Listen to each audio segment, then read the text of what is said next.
여러분, 혹시 친한 친구가 정말 간절하게 부탁하는데 차마 거절하기 힘들었던 경험 다들 한 번쯤 있으시죠? 그런데 만약에 말이에요. 그 작은 호의가 내 인생을 통째로 뒤흔들 수 있는 보험 사기의 공범이 되는 길이었다면 어떨까요? 오늘은 실제 있었던 판례를 바탕으로 친구의 부탁 한 번에 평범했던 한 회사원이 어떻게 사기죄의 주범이 되었는지 그 무서운 과정을 낱낱이 파헤쳐 보겠습니다. 자, 모든 비극은요, 바로 이 한마디에서 시작됩니다. 너한테는 절대 피해가는 일 없어. 내가 약속할게. 이 말을 굳게 믿고 서류에 도장 한번 찍어준 대가가 얼마나 끔찍한 결과로 돌아왔는지 지금부터 그 이야기 속으로 들어가 보시죠. 여러분 자신에게 한번 질문을 던져보세요. 정말 가까운 친구가 찾아와서 이거 그냥 형식적인 거니까 서류에 사인만 좀 해줘라고 부탁한다면 여러분 쉽게 거절할 수 있을까요? 오늘의 이야기는 바로 이 질문에서부터 출발합니다. 네, 그럼 이제 본격적으로 사건 속으로 한번 들어가 보겠습니다. 여기 아주 평범한 회사원 A씨가 있어요. 그리고 그의 오랜 친구이자 주변에서 사업수완 좋기로 소문난 B씨가 있었죠. 어느 날 이 친구 B씨가 A씨를 찾아와서 아주 은밀하면서도 위험한 부탁을 하나 합니다. 부탁의 내용은 이랬습니다. 내가 주식 투자를 좀 크게 하려는데 담보가 필요해서 말이야. 우리 회사랑 너랑 단말기 공급 계약을 맺은 것처럼 가짜 계약서 하나만 좀 써주라. 실제로 물건이 오가거나 그런 건 전혀 아니고 그냥 이 서류만 있으면 보증보험을 받을 수 있다는 거였죠. A씨 뭔가 좀 찝찝했지만 에이 설마 별일 있겠어? 하는 마음에 친구를 믿고 도장을 찍어주고 맙니다. 하지만 그 계약서는요, 말 그대로 시한폭탄이었습니다. 그리고 그 폭탄, 생각보다 너무나도 빨리 터져버렸죠. 친구 B씨의 야심찼던 주식 투자가 처참하게 실패하면서 모든 게 꼬이기 시작한 겁니다. B씨의 투자가 실패하자마자 상황이 걷잡을 수 없이 흘러가는 거예요. B씨에게 돈을 빌려준 채권자가 보증보험사에 보험금을 달라고 청구했고요. 보험사는 당연히 조사를 시작했죠. 그리고 얼마 안 가서 A씨와 B씨가 맺었던 그 단말기 공급 계약이 완전히 서류뿐인 가짜였다는 사실을 밝혀냅니다. 결국 보험사는 두 사람 모두를 사기죄로 고소하게 되죠. 경찰 조사를 받게 된 A씨는 정말 억울했습니다. 아니, 저는 돈 한 푼 받은 적 없어요. 그냥 친구가 너무 간절히 부탁해서 서류만 써준 것뿐입니다. 전 그냥 이용당한 거라고요? 어때요, 여러분? 들어보면 A씨의 이 항변 굉장히 합리적으로 들리지 않나요? 직접 돈을 챙긴 것도 아니고 보험자에 먼저 가서 거짓말을 한 것도 아니니까요. A씨의 이 억울한 호소는 결국 법정으로까지 가게 됩니다. 과연 법원은 친구의 부탁을 들어줬을 뿐이라는 A씨의 주장을 인정해 주었을까요? 아니면 모두의 예상을 뒤엎는 판결을 내렸을까요? 자, 이 사건의 핵심 질문입니다.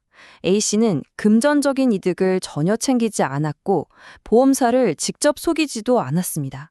이런 상황에서 우리나라 최고 법원인 대법원은 과연 어떤 판단을 내렸을까요? 여러분도 한번 예측해 보세요. 유죄일까요? 무죄일까요? 결과는 정말 충격적이었습니다. 대법원은 A씨에게 사기죄의 공동정범, 즉 주범과 똑같은 책임을 물어서 유죄를 선고했습니다. 이게 무슨 뜻이냐면요. 단순히 옆에서 도와준 조력자가 아니라 이 범죄를 함께 계획하고 실행한 주범 중 한 명으로 봤다는 겁니다. 공동정범이라는 말이 조금 어렵죠. 이렇게 생각하면 아주 쉬워요. 범죄를 하나의 팀 프로젝트라고 봤을 때 그냥 옆에서 자료조사 좀 해준 사람이 아니고요. 그 프로젝트의 핵심적인 역할을 나눠 맡은 말 그대로 정식 팀원인 겁니다. 그러니 프로젝트의 결과에 대해서도 주범과 똑같은 책임을 져야 하는 거죠. 아니, 그럼 법원은 도대체 왜 A씨를 공범도 아니고 주범으로 본 걸까요? 그 이유는 크게 세 가지입니다. 첫째, A씨는 계약서가 가짜라는 걸 처음부터 명확히 알고 있었습니다. 둘째, 이 가짜 계약서가 보험증권에 발급받는데 반드시 필요하다는 사실도 충분히 인식하고 있었죠. 그리고 마지막, 이게 진짜 중요한데 법원은 A씨의 역할이 이 범죄 전체에서 없어서는 안 될 아주 본질적인 부분이었다고 판단한 겁니다. 자, 이제 이 판결의 가장 중요한 핵심으로 한번 들어가 보겠습니다. 도대체 법이 말하는 공범, 더 나아가 주범의 진짜 의미는 뭘까요?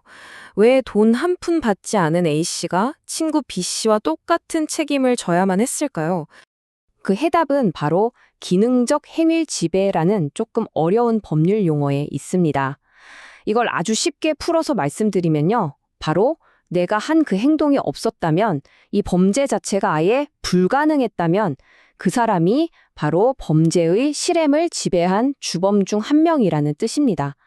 직접 돈을 챙겼냐 안 챙겼냐는 중요하지 않아요. 이게 말로만 들으면 어려운데 축구 경기를 생각하면 진짜 쉬워요. 골은 최전방 공격수가 넣죠. 하지만 저 뒤에 있던 수비수가 상대 공을 뺏어서 기가 막힌 패스를 찔러주지 않았다면 공격수는 애초에 골을 넣을 기회조차 없었을 겁니다. 그렇다고 우리가 수비수한테 넌 골 안 넣었으니까 승리에 기여한 거 없어 라고 말하진 않잖아요. 그 패스를 한 수비수도 승리의 주역인 거죠. 바로 이 사건이 그거예요. 친구 B씨가 사계라는 골을 넣을 수 있었던 건 A씨가 가짜 계약서라는 결정적인 어시스트, 즉 패스를 해줬기 때문입니다. A씨의 그 서명이 없었다면 이 사계극은 시작조차 할 수 없었죠. 바로 이게 법원이 A씨가 범죄의 필수적인 기능을 담당했다고 본 결정적인 이유입니다. 자, 이 사건이 우리에게 주는 교훈이 정말 크죠. 핵심은 이거예요.